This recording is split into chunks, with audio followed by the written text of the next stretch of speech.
Hi, it's Bobbie from Fifth Avenue Cakes, and happy holidays to everybody. I've been promising to do a poinsettia tutorial, so that's what we're going to do today. Okay, so what a lot of people don't know is that this little cluster that I have going here is actually the flowers to your poinsettia. The foliage part, and the part that's big and bountiful and lovely, is the bracts to these flowers. So I'm going to show you how we're going to make this center. Now there are buds in here as well, and you can make as many or as few buds as you want depending on how much time you have. Since I've shown you how to make buds before and there really isn't that big of a difference, I'm going to work on more of this bud that opens before you get these little, I call them hairs. I don't know what they are actually called, but they're a part of the flower that has I don't know, like it reminds me of thistle. So I'm going to show you how to make those two things. So we'll start with the one that has the little hairs. And what you will need is 120 gauge wire, 33, or not wire, I'm sorry, thread. And you can either buy the thread, we sell it, this is specially made for cake decorating, or if you want, you could just go to your sewing store, but you're going to want to make sure it's extremely thin, that it's 120 gauge.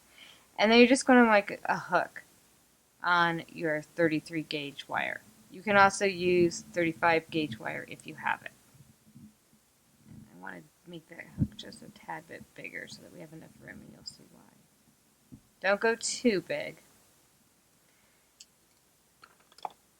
Alright, the next thing you want to do is take your thread and wrap it around several times, almost about 6 or 7 times.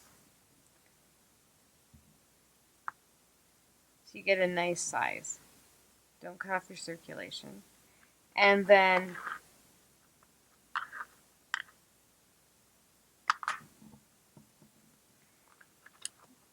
with some very fine scissors, and these are embroidery scissors, just cut your thread. The next thing you want to do, because you want it to be thicker than that, is you want to make a figure 8 like I just did and fold your figure 8 in half. Take your hook and put it in there. Now so your thread does not come apart, the next step you're going to want to do is you're going to want to clamp your little hook shut without letting go of your thread. And I'm trying to do this for the camera, so I'm going to just clamp that shut. You could also, probably because it's such fine wire, use your finger. And I might just do that right now.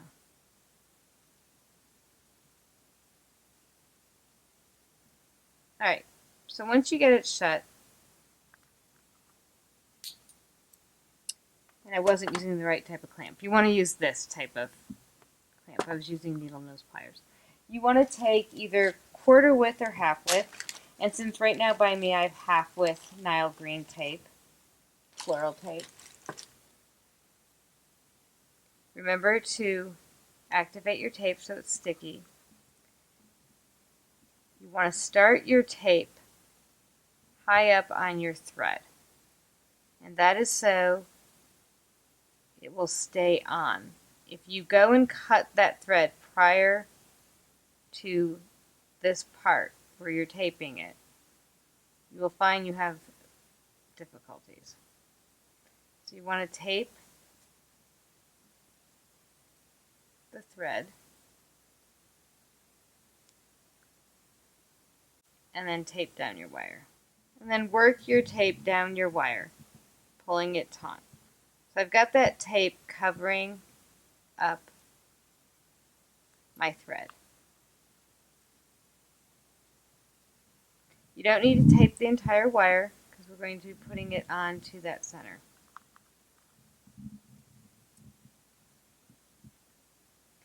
At this point, you're going to want to cut your thread so it's nice and short, right about there.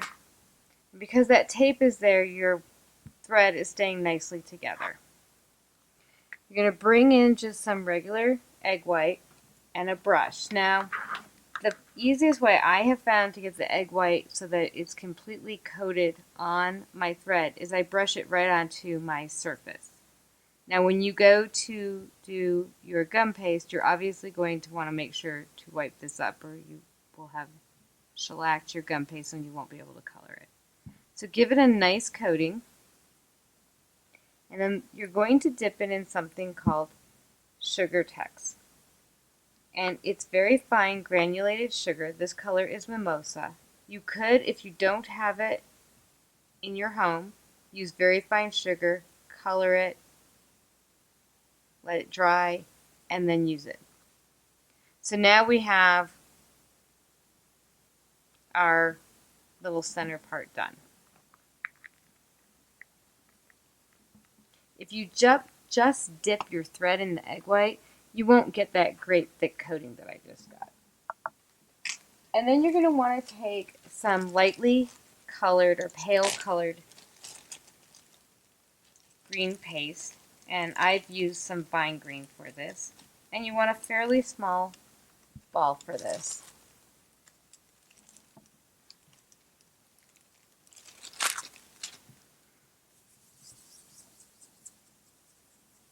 Now because the tape is on there, you won't be able to thread this up. So what I would do, and this is probably just a little bit too big, maybe you can use some for the next piece. What I would do is make a nice little ball, get it nice and seamless, and turn that ball into almost a cylinder, like so. I still think that's too big, but we can work it down. I think it's too big, so we'll just do it again. You don't need very much. Remember, you're working with a 33 gauge wire. It's a pretty small wire. Take your gum paste and wrap it around where the tape is at.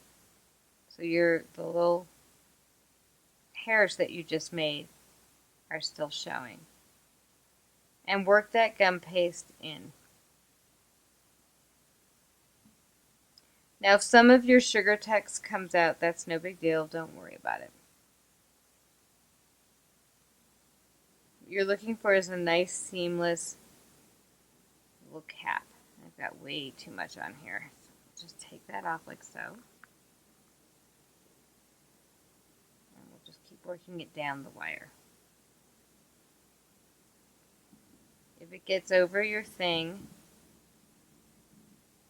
gets over your Sugartex, you're going to have to take it off, and that's what just happened to me. So we'll just continue to work it down. There we go. So really, you just want it to start where that tape is, and you want to work it down the wire, not up. You want to cover the tape part. You don't want that showing. That won't look very nice.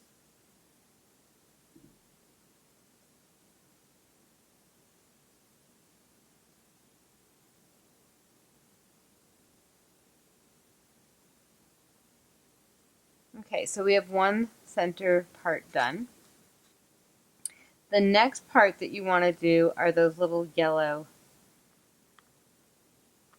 they're like halfway opening buds, and those are fairly easy. Again, you're going to need your 33 gauge wire, and you are going to want to put a hook in it because we're going to make a round ball. Put a hook in it.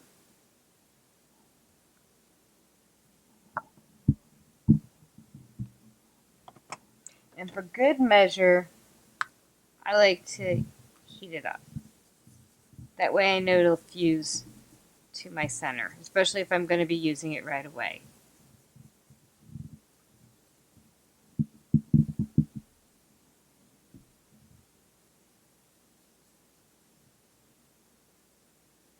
Again, we got a little bit bigger than I wanted, but that's okay. So to heat up your wire, that's all you do. Just heat it up. I think I've shown you this before. Feed your seamless ball through your wire. Be careful not to burn yourself. Do not let the top of that wire show, and work that down. You don't want that burnt part showing at all.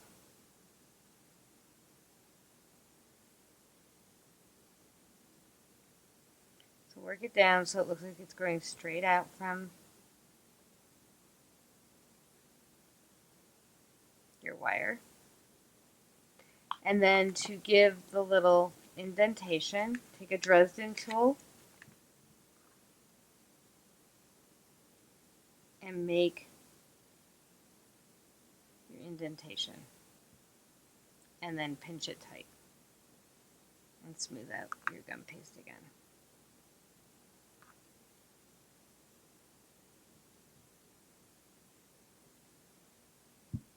Now these can be colored while the gum paste is wet, and in fact, I think I'm on a camera, sorry. And in fact, I prefer to do it that way. And then let them dry. I would probably let them dry overnight before putting them together because they're fairly clustered. So I'm going to show you how to, oh, we fell over. I'm going to show you how to color these guys. So let me clean up. So to color these, you're going to want to start, I have a little bit of sunflower yellow. You want to color the entire thing sunflower yellow. At this point, it doesn't really matter. I kind of like to scrub it up against, I have a little square piece of parchment paper, whatever you're using. But as you can see, I have 3 different piles of color. I have sunflower yellow, vine green, and then some poinsettia red. So when you're using the yellow, it won't matter if you're getting up into your little tippy top on this one. Go in with your vine green. At this point, you only want the vine green to just go up a little bit. You don't want to get it anywhere near your little hair guys.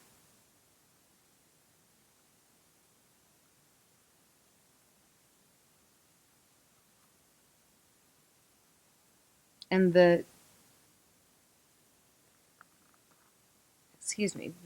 dust will darken as it dries. And then take a little bit of that red and just get it on the tippy top here. So you just have a little bit of red. Not a lot, just a little.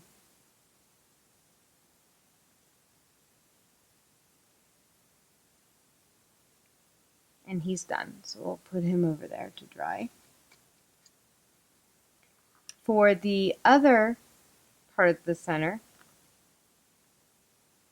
you're just going to go ahead and do the same thing. Start with your yellow.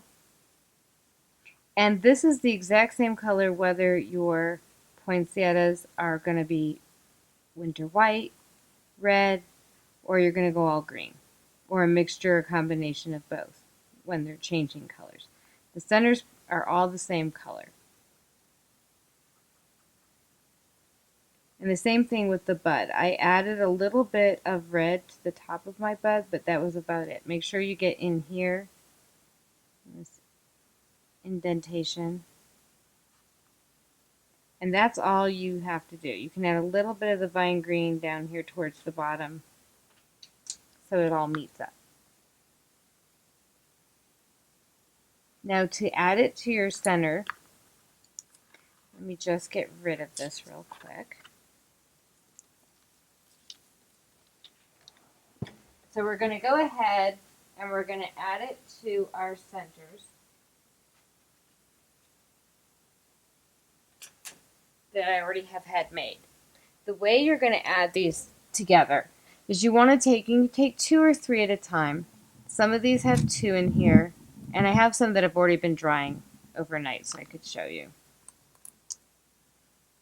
But you want clusters of 2 to 3. So you're going to take your 2 pieces that you have and your tape, and you're going to tape them together. Where you decide to put your tape, you don't have to go all the way up to the top because you're going to want to spread them up just a little bit. They do have quite an openness to the center. So once you get it to right about there, then you can go ahead and add it to your center. And right here I have a nice little hole, so I'm going to go ahead and just add it right there. When you're doing this, I noticed by looking at the poinsettias that always these little yellow guys are always with the ones that have the neat little tops. The buds can be in there with them, but those yellow guys seem to have always seemed to be around those tops. And then just bring them in together with the rest of it, keeping your tape nice and taut. And it just broke there. Let me grab another piece of tape.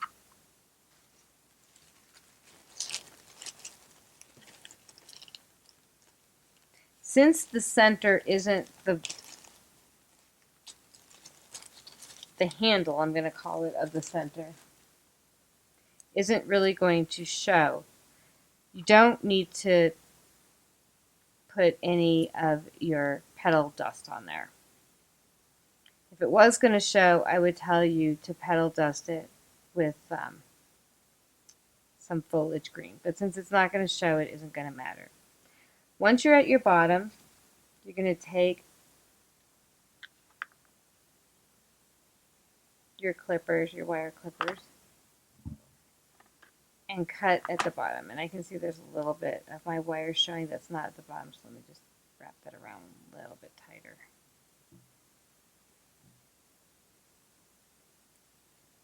Okay. You don't really need to worry about the part that isn't going to be showing. So we're going to just nip that right off. And now we have our center for our poinsettia. I would tell you that these will take you almost 3 hours to complete if you're going to do a lot of the ones that have your little threads. Now you can choose to do mostly buds and the other type that I showed you, but I like to take the time for those threads, so I think it's well worth it. So the next thing that we're going to do is I'm going to show you how to do one of the brocks. And since all of the brocks are done in the same color, in the same way, regardless of color, it really won't matter what color we choose. So let me clean up and I'll come back and show you how to do the brock. Alright, so I showed you the different sizes, and now, like I said, I'm going to make the largest brock that we're going to be using, and I'm going to go ahead and do red because it's vibrant and you'll be able to see it best. I'm working with a red colored gum paste, and we do carry this in the store, and since I'm only going to be making one, I'll show you how you do one on a group board. So you want to make a nice little ball and then turn that ball into a cone. Smash it down a little bit. Take your rolling pin, roll up, roll down, and then start rolling to the side. Now the poinsettia is a fleshier foliage than most of the ones that I have been showing you in the past. And the viner is quite deep. So you don't want to go super thin or you'll be finding that you cut through your gum paste. So you want to roll it out. I mean, you don't want it super thick either, but you want it fleshy enough that it is not see-through the way a rose is.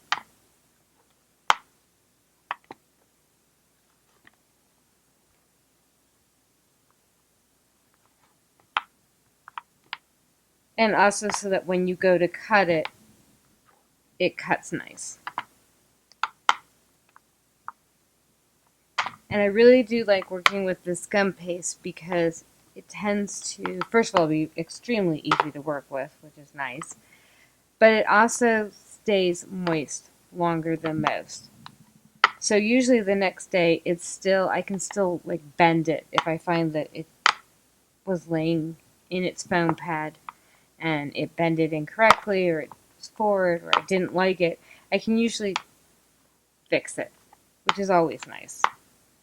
And since I do like to put my poinsettias together when they're still a little bit pliable, that helps out quite a bit. So we're going to go ahead and just lift that up. I like to leave that fatty bottom on right here, and I use it to grab my gum paste. So make it nice and smooth. And straight would work. And take your poinsettia cutter and make sure that it is centered over your mark.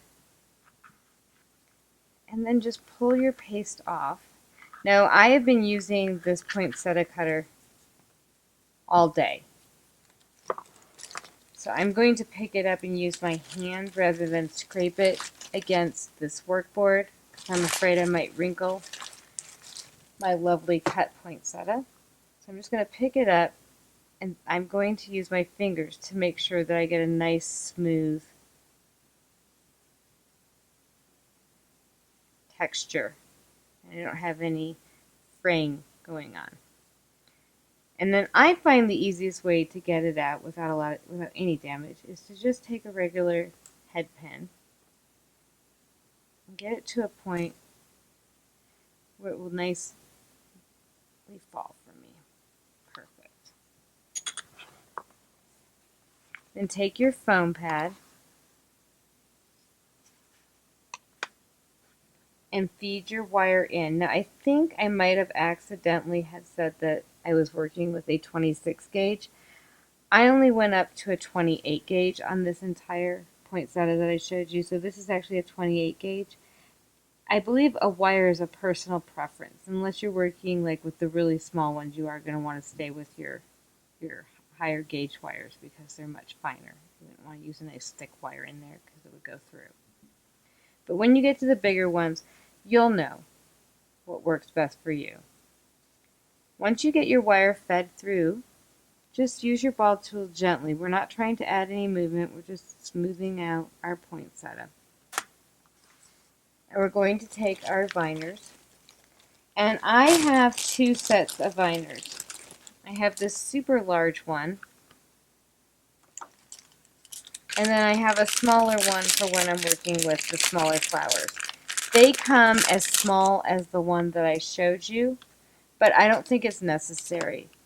I actually like to buy my viners a little bit bigger. Now, since these are shaped different and poinsettias have different shapes, I do like to have two different shaped poinsettia viners to go with my cutters, but I don't really think you need more than two unless you're making a ton of poinsettias. And then find where it fits perfectly. If you move it up, I don't know if you can see this, if you move it up straight to the top, it's going to come over. So just find where it's nice and perfect, where you're still getting all of, and my wire's a little bit bent there, where you're still getting all of the veins in there. Make sure it's nice and even and that your wire's laying even. And then this is the top, this is the less heavy vein side, and you can tell on this because this is recessed right now. And you want it to go inward for your top. Get it in there and just press on there gently.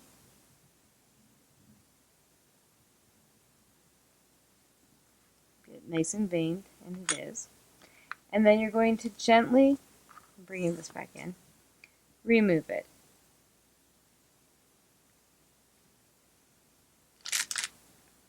Now I like to go back and just smooth out the edges just a little bit.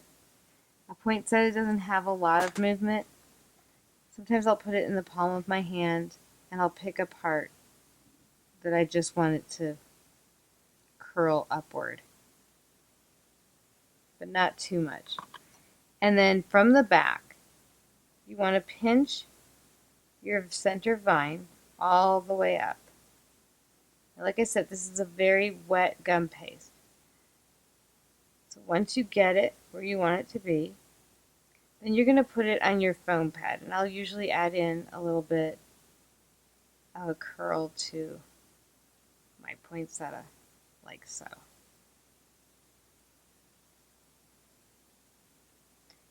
So I'm going to go ahead and put this on a foam pad, come back and show you how we dust. Since right now what I have to dust is a green poinsettia, that's what I'm going to show you. But they're done pretty much the same way as far as dusting goes. This is a little bit of foliage green.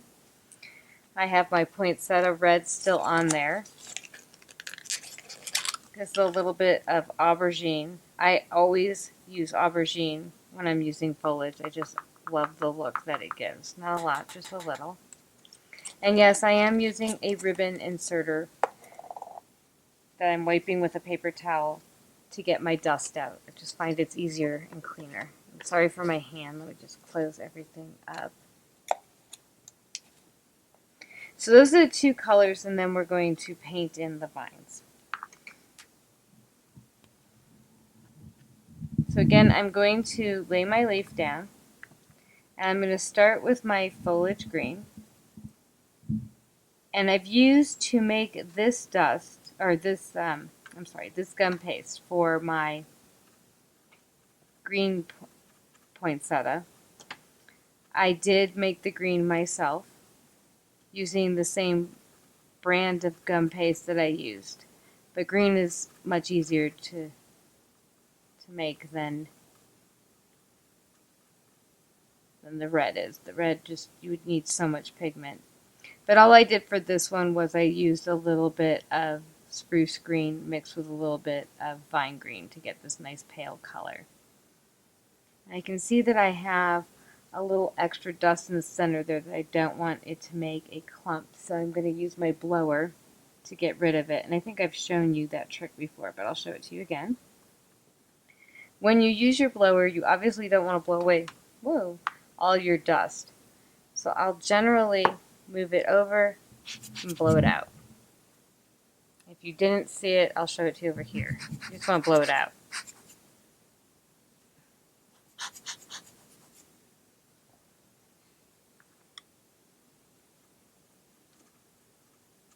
So what I'm working from is the bottom to the center, the sides to the center. You don't ever want to, or generally, I have had some flowers like a flamboyant Mayflower where you end up going into the center. But if you're not going to have a concentrated color in the center, you definitely want to work from the sides inward, the top inward, and the bottom inward. And as you can see, I did this one 6 hours ago. He's still fairly wet. So what I will not be able to do until he's a little bit more sturdy, I will not be able to steam them, which is fine. And you want to always steam your flowers and your foliage to set that petal dust so that it doesn't get all over your cakes. And a lot of times with foliage, I don't do it with my poinsettias, but with foliage you're going to use a varnish on it. I'm not too worried about that center vine because we're going to be doing something with it, and I'll show you that in a second. And of course, whatever we do to the front, we want to do to the back. So the exact same thing. Now if we were doing red, I would mix a little bit of ruby and a little bit of poinsettia with just a tad of velvet red, just to give it that pop and that velvet look that it had. If I was going to do a white poinsettia, I would start with the same colored paste that I used for the center, which was that vine green, and then you would use maybe a myrtle or a bridal satin to do the dusting. But you would still go in with a little hint, for the white, you would go in with a little hint of your foliage green. For your red, you would go in with a little hint of your foliage green, and then I'll show you what I make for the center vein, because I do the same thing for the green as I do for the red. Now for the white, you would use your myrtle or your bridal, something that's not stark white but has a little bit of shimmer to it. Alright, now I tend to overdust all of my flowers and foliage because it gives it depth. And that's the other reason why I like to do it when it's fairly wet, because when it dries, you just get this remarkable vibrant color. Alright, now to make those, oh, excuse me, I forgot about this. Since we are working with a red poinsettia, I want to mix a little bit of my poinsettia red with a little bit of the aubergine for depth. And I'm just going to go in and hint it on the edges here so that it ties in all those colors. You can just pick any space you want. And I would pick different parts of each of your bracts. You don't want all the same foliage to look the same because flowers in nature don't look the same. Also, poinsettias can be very tight like the one I made, or they can be fairly loose. Like, I haven't actually seen some, well, actually I've seen some, I haven't actually made any that are loose, but where you see more of that center and your stem. What I'm taking is a red velvet, and I'm putting it on a regular painter's palette, and I need a little bit of, I use Everclear, you could use clear vodka, anything that's clear, and I'm going to make another pile right here. And then I have a 6-0 striper brush. For me it's easier. You just want a very fine brush. I like the striper brush because I'm used to using it and I get a nice center fine with it. To load a striper brush, you want to make it fairly wet and side load it by going around in a circle. And I'll check it on my parchment paper and it's fine. So you want to make your center vein. You want to come up fairly thin, but you actually want color on there. Let me get a little more in there.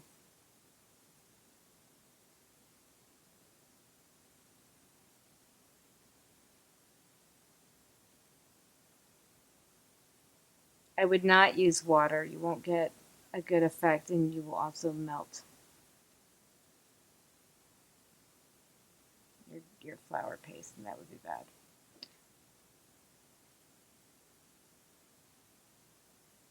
And just like you're writing, bring it straight on up. There we go. He's loaded now.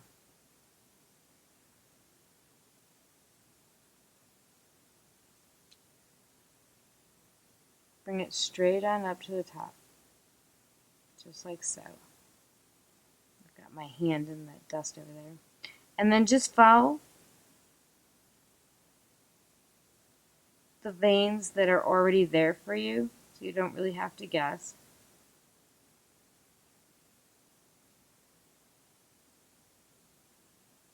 Believe it or not, I will be able to get him on the poinsettia we're going to put together. But like I said, at that point you are going to want to let it dry pretty completely before you steam it. And I've shown you steaming in my rose video, so it's exactly the same. And that's it. You don't have to do the back.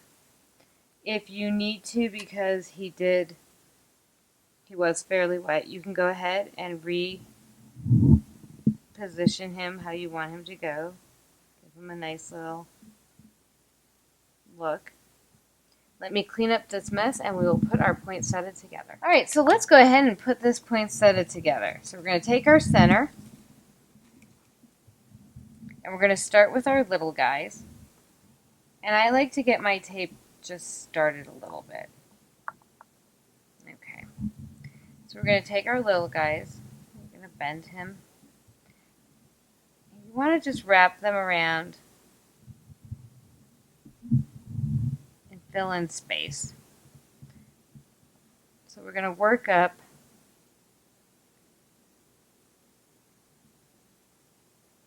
our poinsettia. Turning a little bit red here. You can put one or two on at a time. I think I'm just going to go ahead and do one at this moment since it's giving me a little bit of problem. Okay, so get that on, go around, make it nice and tight, bring in your next little one. And I think in the one that you saw, I'm trying to do this so you can see and that I can see as well. So I did 5 of these little guys going around. Now remember that the poinsettia has a very thick bottom, a very thick stalk or base. So don't worry about that. A lot of times I'll end up having to add a 22 gauge wire on either side to get what I need to go into my cake. And you can move these around and open them up a little bit more after you get them on.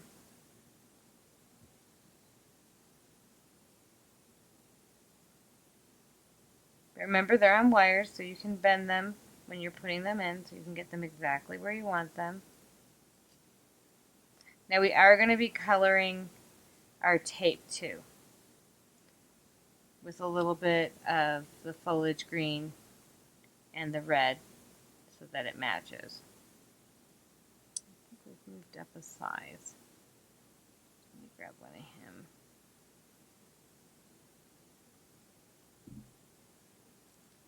So I almost want it to look almost like a star going around that center. So you have a nice start. And then in between the spaces that you have just made, you're putting in your tiny poinsettias. I'm going to wrap this around nice and tight right now. You want to add in your bigger ones. So where there's space, just add them in. Now I will tell you, the first couple times I did poinsettias, I had a tendency to do something that I call tree-ish, which means it walked itself down. I had so many little poinsettias on there that it looked like a nice tree. It was a beautiful tree, but it was a tree nonetheless. So remember that this is going on a cake, and as much as you want it to look like a real poinsettia, you don't want it to be as big as a real poinsettia because it'll be way too big for your cake, and it'll also start looking like a tree. So I'm going to take the tape off there because I don't want to walk down yet. Now we're going to move up to our next size. What I like to do with these is at the same time that I'm adding these in, I will add this shape in because they're the same size, they're just different shapes. And if you look at a poinsettia, you will notice that there isn't just one type of leaf going around that poinsettia. There's several different varieties of shapes. So I will add in one more of these skinny long ones.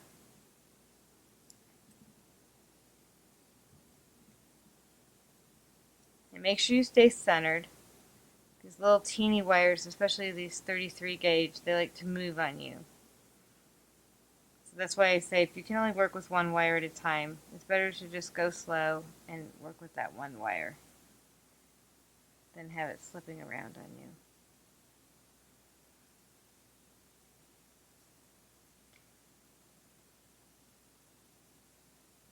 Okay. So we'll bring him in right about here. Now we can see that our poinsettia is starting to really come alive, starting to look like a poinsettia.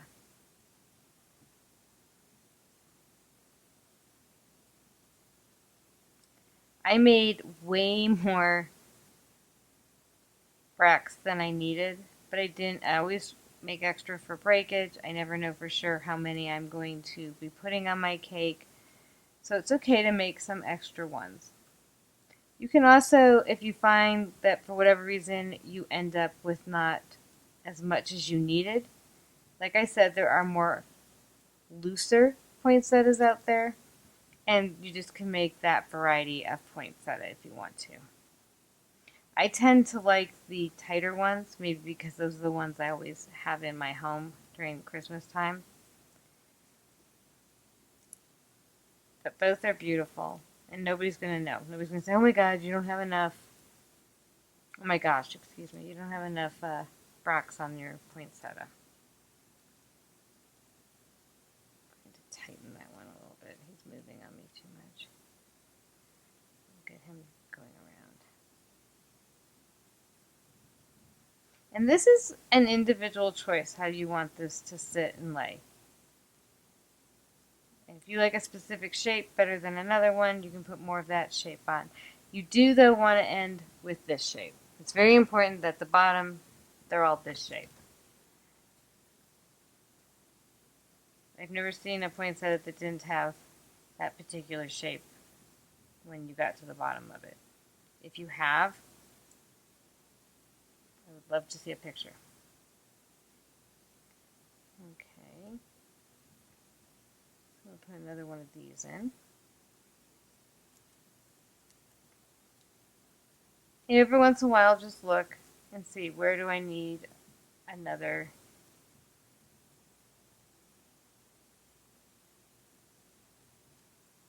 rock in there. Just make sure it looks nice and balanced. So I'm going to take this tape around. I'm going to grab another piece. I don't want to work I'm not trying to work my way down. I'm trying to stay pretty close to here so I don't get that tree type of poinsettia that I told you about. Let me grab another piece of tape. Remember, whenever you grab a new piece of tape, to activate it so that it's sticky. So as you can see right now, I need something right here. And I'm going to go ahead and put one of these guys in because they're longer and it will balance it a little bit better. So we're going to start with him. Let me go ahead and get my tape started. I always like to get my tape started. As you know, gum paste or flower paste, whichever you call it, is quite fragile. You don't want to be playing around with getting your tape on and your foliage at the same time. Okay, so I think right here we need another one. We got a little bit of a hole.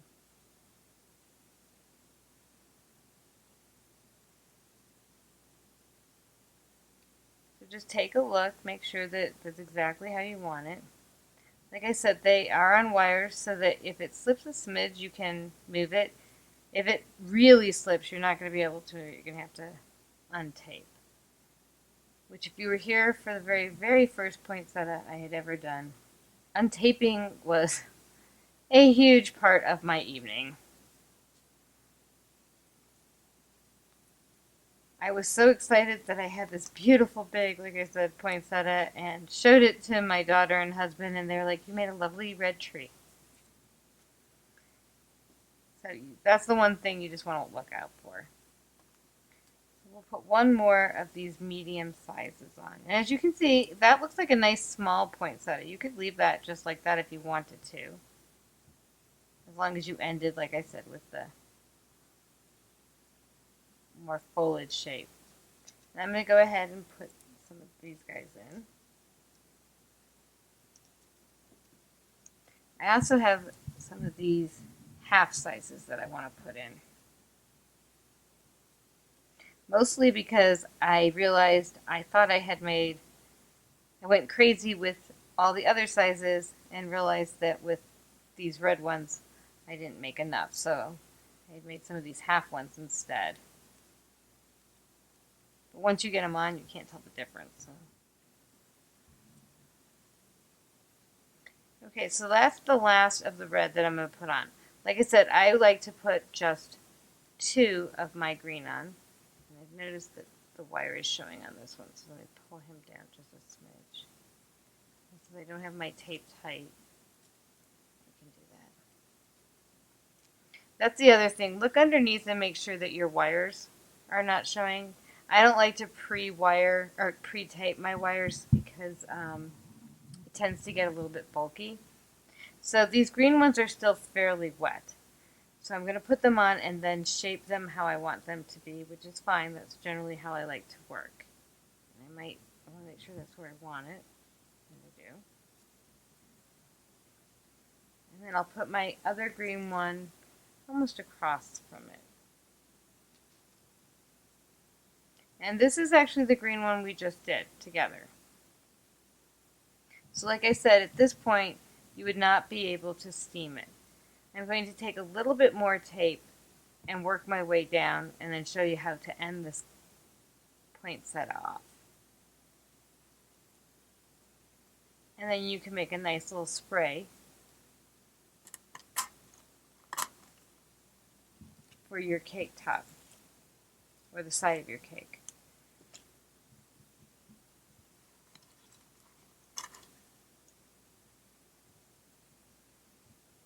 But please, please, please wait until... Look, I forgot to activate my tape. I sat there and told you guys to activate and forgot to activate.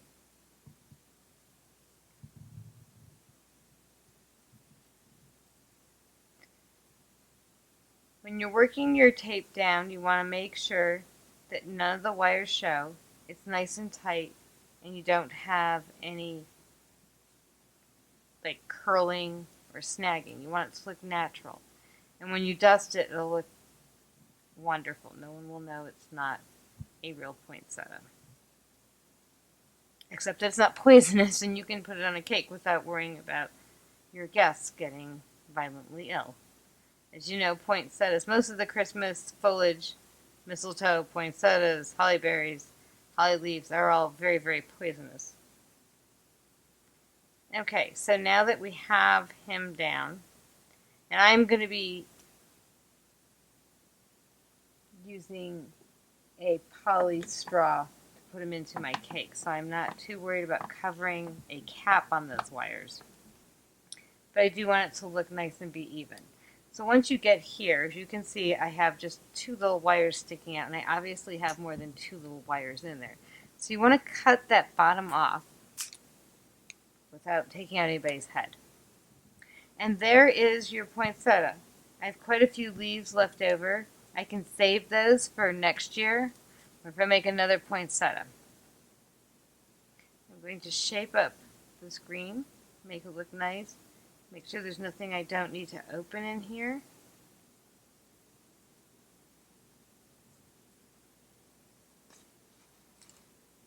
And there you go.